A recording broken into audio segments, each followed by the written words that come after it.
നോക്ക്, ഈ അച്ഛൻ പ്രസംഗിക്കുന്ന ഒന്ന് ശ്രദ്ധിച്ച് നോക്കി.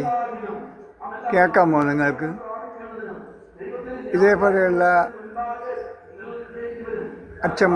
അച്ഛന്മാരായാലും സഭാ ശുശ്രൂഷകന്മാരായാലും ശരി, സ്ഥാപനങ്ങളിൽ അത് നോക്കി നടത്തുന്നവർക്കായാലും ശരി, നല്ല ശമ്പളം കൊടുത്ത് വച്ചിരിക്കുന്നത് എന്തിനാണ്?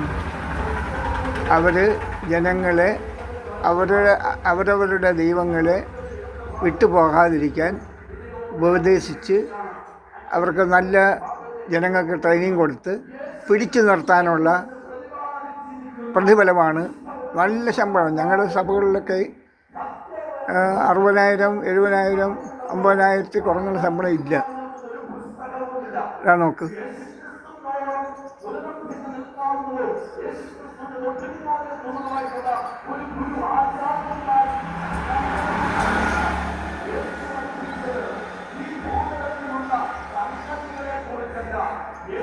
ഏറ്റവും കൂടുതൽ ശമ്പളം കൊടുക്കുന്ന അവർക്കാണ്.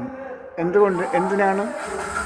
യാതൊരു കാരണവശാലും ഒരു സഭാംഗം പോലും ആ ദൈവത്തെ വിട്ടു പോകരുത്, പിടിച്ചു നിർത്തണം.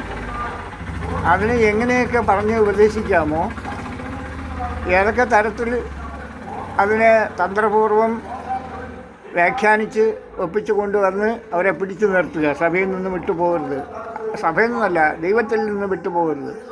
അവർ നിൽക്കുന്ന ദൈവത്തെ പിടിച്ചു നിർത്തണം.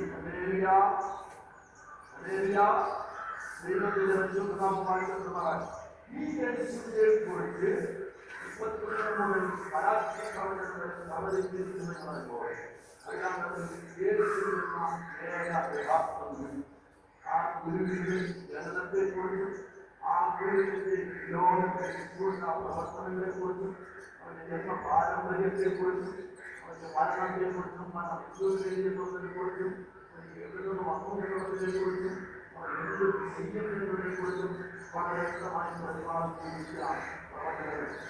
അതേപോലെ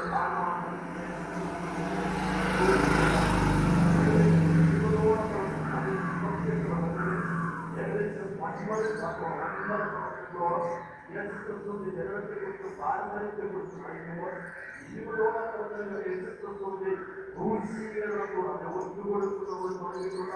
കേട്ടല്ലോ പ്രസംഗം. മനുഷ്യർക്ക് തെറ്റിദ്ധാരണ ഉണ്ടാകത്തക്ക രീതിയിൽ ഒരു മാറ്റവും വരാതെ അവരാരാധിച്ചിട്ടിരിക്കുന്ന ദൈവത്തിൽ പിടിച്ചു നിർത്തുക. ആ ദൈവത്തെ വിട്ട് വേറൊരു ദൈവത്തിലേക്ക് പോകരുത്. അങ്ങനെ ആഴ്ചതോറും ദിവസവും അവരെ അവയർനെസ് കൊടുത്ത് പിടിച്ച് നിലനിർത്തുക. ഇതാണ് ഉദ്ദേശിക്കുന്നത്. അതിനാണ് അവർക്ക് ഏറ്റവും കൂടുതൽ ശമ്പളം കൊടുത്ത് വച്ചിരിക്കുന്നത്.